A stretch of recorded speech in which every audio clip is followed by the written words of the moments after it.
سلام دوستان، امیدوارم حالتون خوب باشه. خب ساعت رسیدیم به شهر کرد معروف به بام.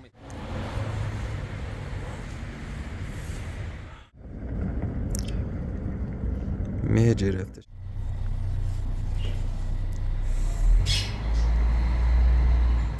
بیرونی کاخ هستش. مینال شهر کرده اونو چی میبینیم.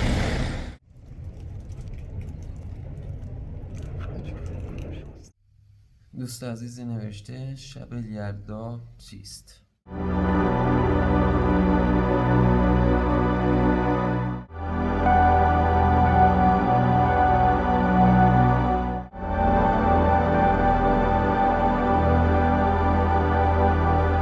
دوستان امیدوارم حالتون خوب باشه.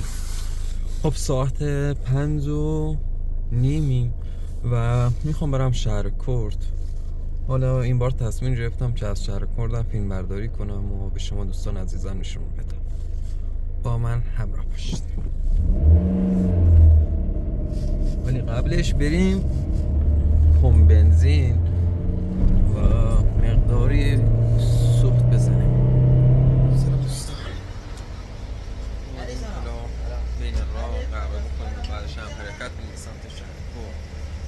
همونجور که از بخار دهانم معلومه که واقعا هوا سرد.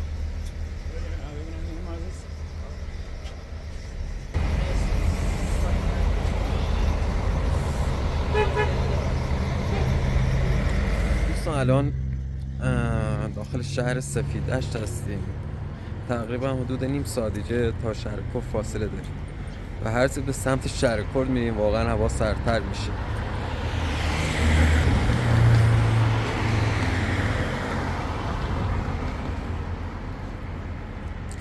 حالا خودتون هم میتونیم ببینین یخ زده.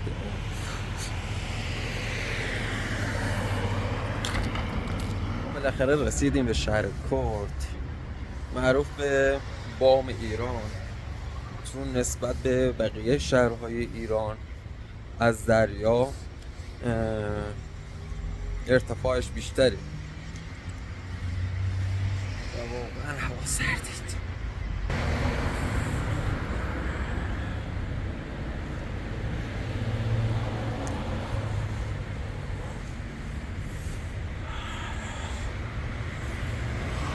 اینم بیمه که قراره بریم داخلش، ولی خب اجازه فیلمبرداری ازش نداریم. فرستادن اداره پلیس میگه برو پلیس را و این مدرک رو واسه من مهر امضا کن و بیا. به خدا دیگه خسته شدم. ولی قول دادن این دیگه آخرین مدرک باشه که از من میخوان. خب اینجا هم پلیس راه و راهنمای رانندگی هستش. اینم آسمون آبی شهرستان لردگان شهر کرد.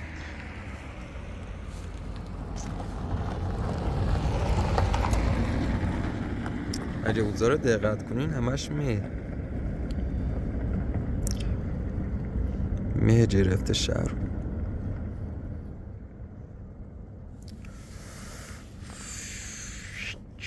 امضاش کردیم و اینم تموم شد. الان بریم بیمه.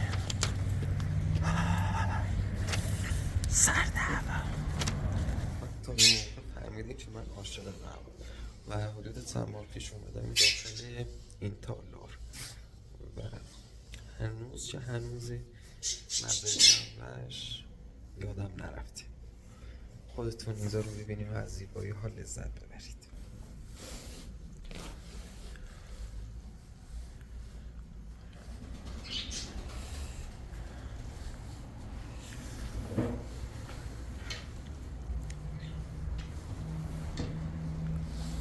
قبلا که اومدم پرنده ها نبودن.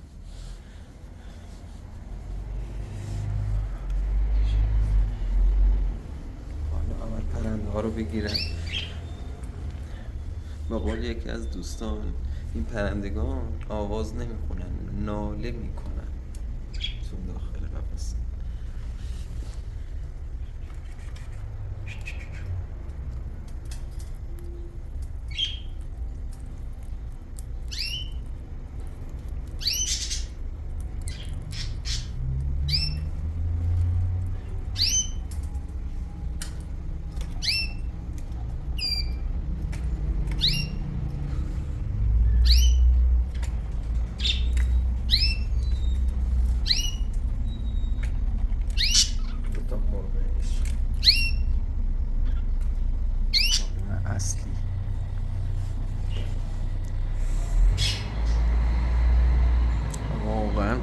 لذت ببریم.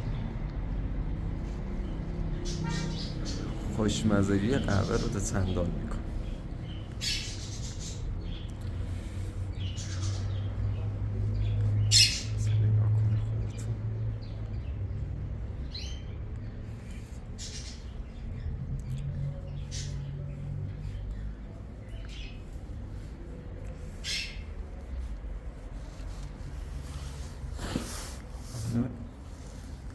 این یه نوع سماور و به عنوان واسه شب یلدا تزیینش کردن اینجا رو.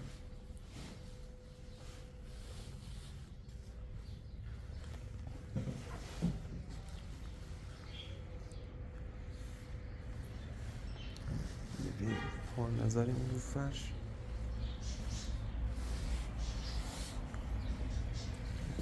چند تا تابلو اینجا بود رفتش.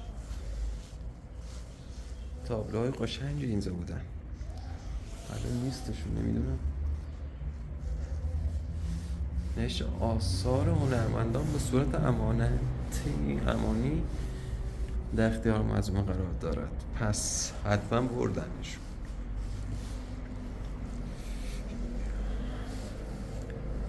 تابلوهای واقعا قشنگی بودن. اونایی چی یادشونه من اومدم اینجا فیلم برداری کردم، یادشونه چه تابلوهای قشنگی اینجا بودن. قهوه بسیار بسیار عالی رو نگاه کنیم. اینم آبه، چیز خاصی نیست.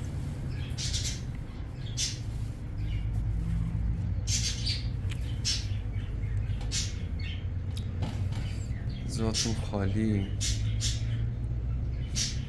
هر موقع چی من میام اینجا باید قهوه اینجا رو بخورم و بعد برم. چی میبینین روی این شیم حک شده عکس ناصرالدین شاست، یکی از شاهان دوره آزاری. بی‌کفایت ترینش بگیم.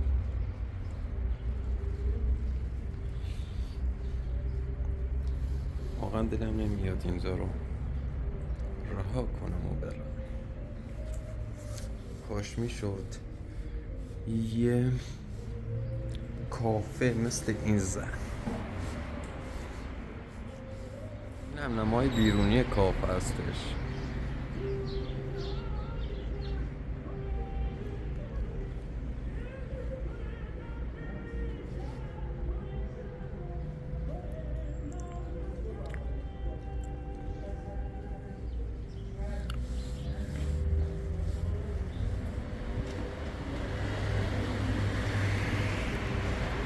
ترمینال شهرکرده. اینو چی می‌بینی؟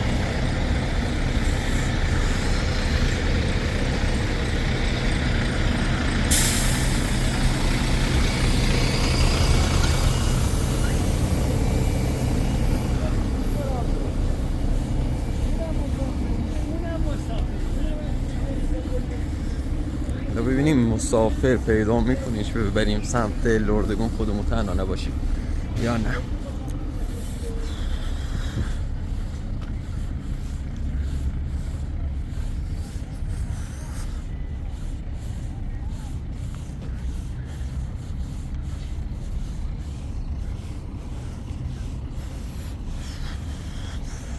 رسیدیم شهرستان و اومدیم کافه میشه با این قهوه میشه 3 تا قهوه در طول روز فعلا میخورم. خسته شدم. با هیچ واقعا خیلی خوابم میاد. داری گفتم بیام اینجا و حداقل یک بارم شده داخل روز این پارک رو به شما عزیزانشون بدم. پارک چشم بر.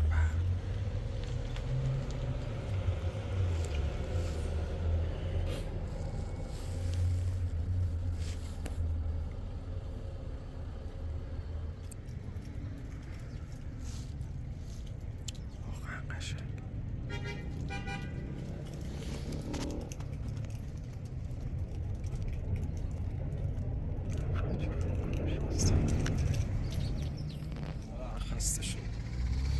برم یه حدود 1 ساعتی یا 2 ساعتی بخوابم. ماشین رو من گم کردم،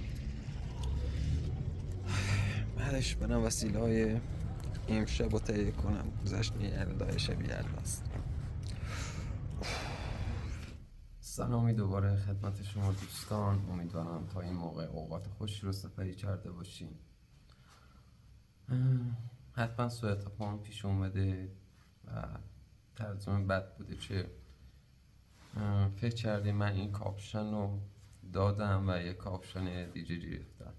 نه، این همونطور که میبینید دارم ازش استفاده میکنم و واقعا بهش نیاز دارم. و موقعی که هوا به شدت سرده من این کاپشن رو میپوشم. چیزی هم که باید بهتون بگم، راستش میخواستم امشب رو جشن بگیرم واسه شب یلدا، ولی فلسفه شب یلدا اینه که دور هم جمع باشن و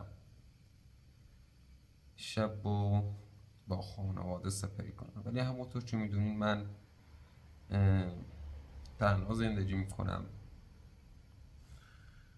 و امکان این پیش نیومد و تصمیم گرفتم که سریال یا فیلم سینمایی نگاه کنم. الان هم ساعت 4:30 بامداد هستیم. من به سوالات شما دوستان عزیز جواب بدم. دوست عزیزی نوشته شب یلدا چیست؟ خب فلسفه شب یلدا از زمان زرتشت شروع میشه. در دین زرتشت این شب رو چون از بقیه شبها طولانی تر است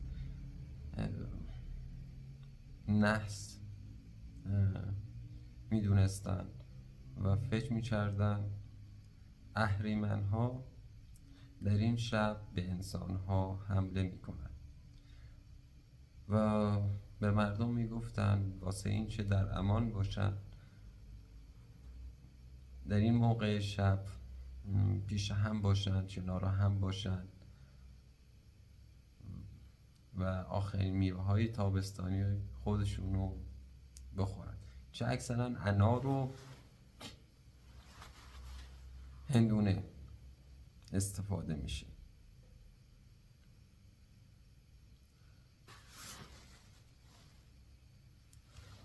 چیزی هم هستش باید خدمت شما دوستان عزیز بگم. خیلی سوال پرسیدین از من که چرا مردم عشایر با هم دعوا میکنن و در اثر این دعواها کشته میشن. دلیل این دعواها واقعا یک چیز بسیار ناچیزی هستش و اصلا اهمیتی نداره، ولی کم کم به مرور زمان مشکلات بیشتر میشن و این مشکلات باعث یک درگیری طایفه‌ای میشن که متاسفانه در این درگیری ها مجروح و کشته میشن. مثالی بزنم خدمت شما دوستان عزیز، مثلا کانال شولیز، کانال سردار و کانال راز که پسر عموی هم هستن و پسردایی های بابای من هستن. حدود چند سال پیش بر سر یک زمینی با یک طایفه دیگر دعوا میکنن، یک زمینی که قابل کشاورزی نبود و قابل سکونت نبود و بر اثر این درگیری چندین نفر زخمی شدند و متاسفانه یک نفر هم بینایی خودش رو از دست داد. ولی همونطور که میبینید این چیزها رو داخل کانال های خودشون نمیگن. حالا از من هم پرسیدن، گفتن شبیه سجاد و این قبیل افراد هستی. خب ما اونا پسردایی های بابام هستن و از شباهتی هم باشه به خاطر همینه. یا یک مثال دیگه رو بزنم. حدود 2 سال پیش بود در منطقه سردشت به خاطر 2 متر زمین یک درگیری رخ داد و این درگیری به خاطر نفاق انداختن بین اون افراد این درگیری بزرگتر میشه و به متاسفانه بر اثر این درگیری یک نفر بینایی خودش رو از دست میده و یک نفر همجون خودش رو از دست میده، چه واقعا ناراحت کننده است همچین چیزایی.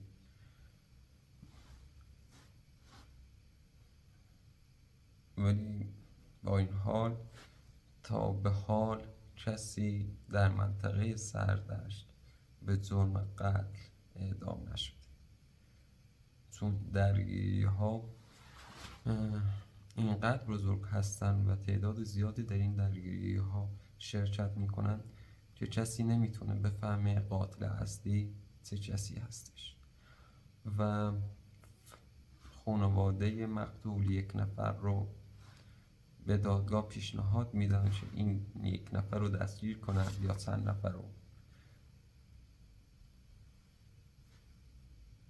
که به واسطه اون عدالت برقرار بشه. رئیس سفیدان و بزرگان محله میاندیگری میکنند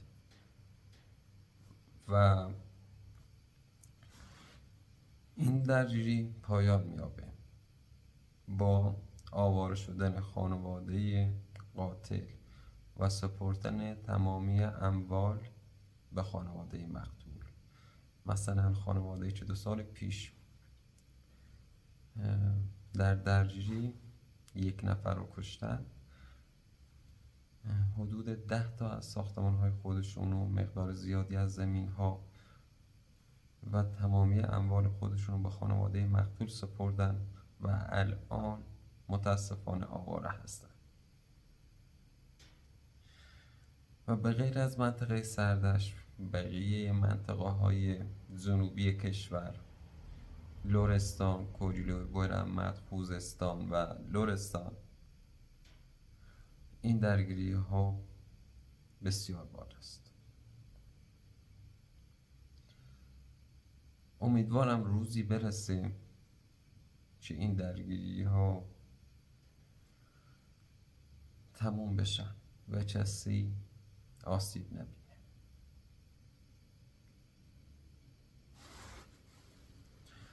سوالات شما دوستان عزیز رو من بخونم.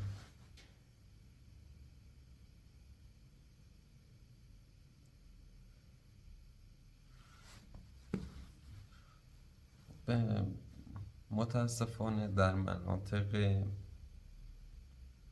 پایین و وضعیت مالی خوبی ندارن و اکثرا معتاد هستند، بچه های خودشونو، دختران خودشونو برای ازدواج به پیرمردها میسپارند در مقابل مقدار پول.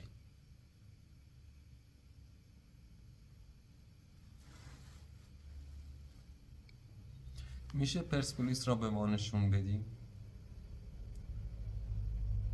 من حدود فکر کنم تابستون بود، یک سفری به شیراز رفتم و چندین ویدیو از پرسپولیس، نقش رستم و پاسارگاد گرفتم که میتونی اونها را داخل کانال تماشا کنی و راهنماها هم به خوبی درباره این مکانها توضیح میدن.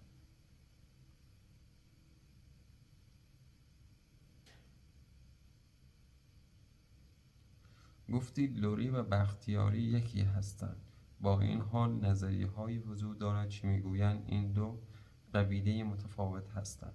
تفاوت واقعی بین آنها چیست؟ قوم لر سه طایفه بزرگ دارند: بختیاری، بویر احمدی و لک، که اینها خودشون زیرشاخه‌های جداگونه‌ای دارند، ولی در اصل همه ما لر هستیم و تفاوت ما در لباس پوشیدن و حرف زدن هستش. مثلا لرهای لک بیشتر فکر کنم زبان لری و زبان کردی رو ترکیب کردن و به خاطر همین به اونها لک میگن. در زبان بختیاری حرف ش رو ادا نمی کنند و به جای اون حرف س رو ادا می کنند. در زبان بویر احمدی هم لهجه و هم کلمات نسبت به بختیاری متفاوت هستند، ولی میتونیم زبان همدیگه رو بفهمیم و تشخیص بدیم که از چه طایفه هستیم.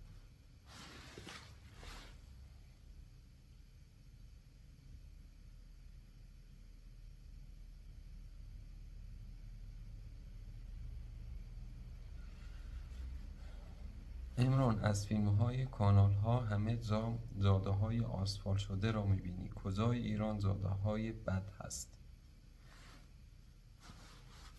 این دوستان، این کانال‌ها اشایر نیستن. من بارها به این نکته اشاره کردم و اشایر واقعی در جاهای دیگری زندگی می‌کنند که متاسفانه راه‌های اونجا واقعاً صعب العبور و بد هستش.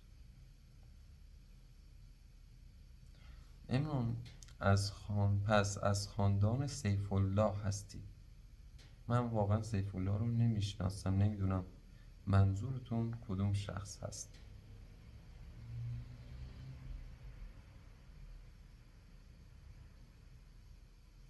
چرا اکثر خانواده ها حمام ندارند؟ یا اگر دارند دور از خانه می سازند؟ دوستان عزیزان، من بازم میگم این خونه های واقعی اونها نیست. من با این که داخل این خونه دارم زندگی میکنم، تنها زندگی میکنم، حمام دارم، حمامم داخل خونه هستش و به این شکل نیست. اینها همش فریب و دروغگویی هستش.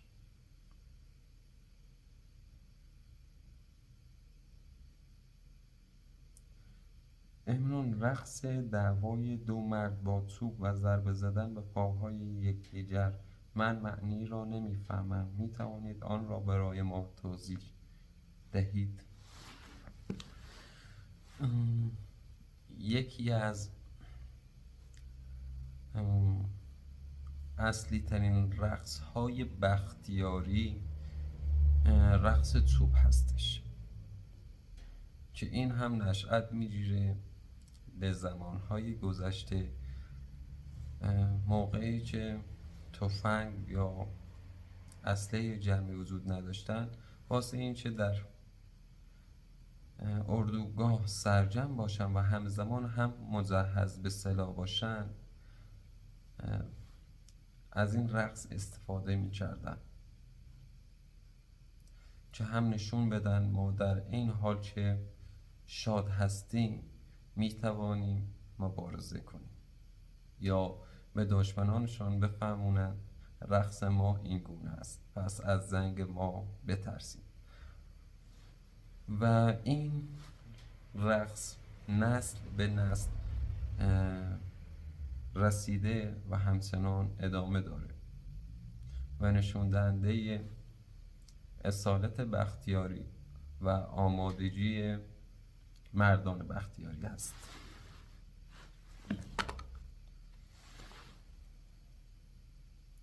امران به من بگو چرا ملاها یا امامان در مساجد اشاعره هستند؟ ملاها و اما آیت الله ها بگم در مساجد هستن ولی اونا فیلم برداری نمی کنن. چرا اشاعره در مساجد نماز نمی خوانند؟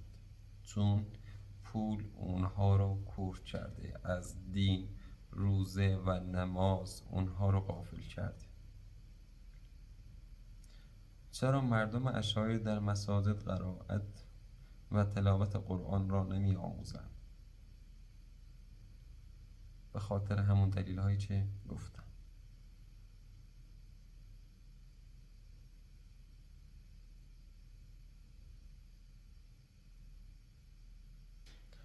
چرا مردم زاگرس در مراسم مرگ یا در مراسم تشییع جنازه زیاد میرقصند، طبل میزنند و با بلنگو با موسیقی و شلیک گلوله در هوا میخوانند؟ همون کاری که در عروسی ها انجام میدهند. خب این کار برعکس کاریه که در جشن عروسی انجام میدن. در جشن عروسی از آهنگ‌های شاد استفاده میکنن ولی در مراسم عروسی از آهنگ‌های غمگین استفاده میکنن و ما اصطلاحاً بهشون میگیم تپی، که فقط مخصوص خاکسپاری هست. و شلیک گلوله نشون دهنده اینه که اون مرد، اون شخص یک شخص بزرگ و ریشه داری هست.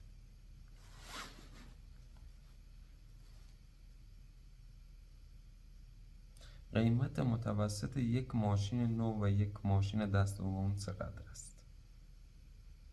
اینو واقعا سخت توضیح بدم. ماشین نو اگر در قرعه کشی برنده بشی، هزینه‌ای که باید پرداخت کنیم 400 میلیون تومانی تقریبا. و اگر بخوای از شخص دیگری یک ماشین نو خریداری کنی، حدوداً 2 برابر این قیمت رو باید بپردازی.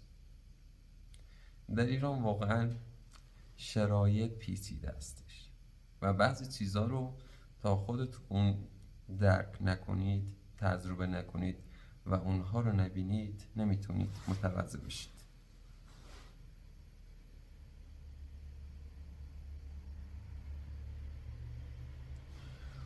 بسیاری از کانال‌های محبوب اشاعری امسال 2 رویداد مهم در تقویم اسلامی را جشن گرفتند. 2 عید. همه دنیا جشن می‌گرفتند، با این حال یک از این شبکه‌های اصلی حتی یک به بینندگان عید مبارک نگفتند. فکر کنم عید فطر رو میگه و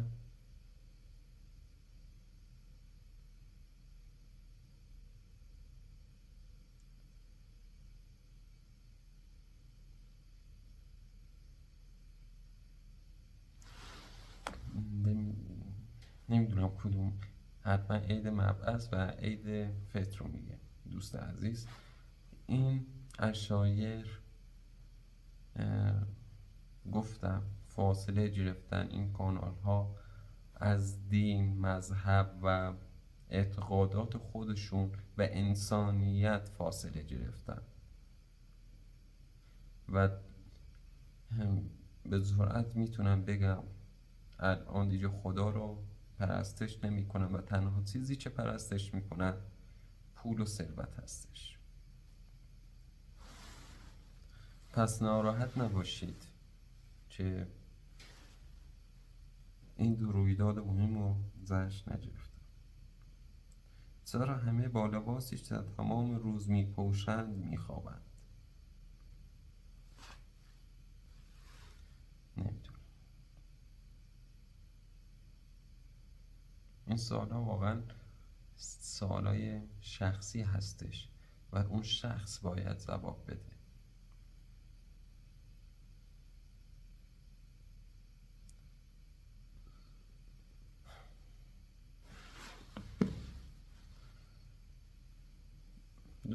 حتما کسانی پیدا میشن که طرفدار کانال های سردار، شوریز و راز هستند. و منو متهم به دروغگویی میکنن. حالا پدر حمید و پدر سجاد علی هستش، پدر صلاح الدین محمود که با هم دیگر برای پسر عمو هستن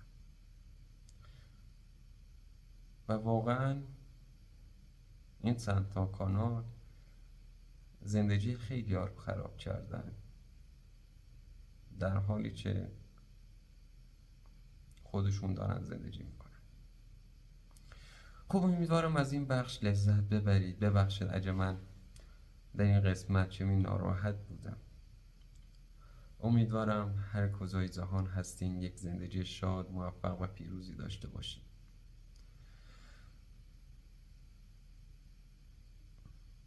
و متاسفم الان که من ویدیوهای خودم هم نگاه میکنم میبینم واقعا محتوای خوبی ارائه نمیدم و همیشه دارم از خودم فیلم برداری میکنم.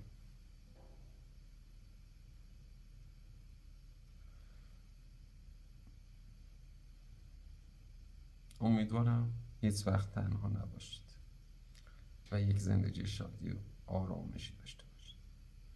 دوستتون دارم و خدا نگهدار.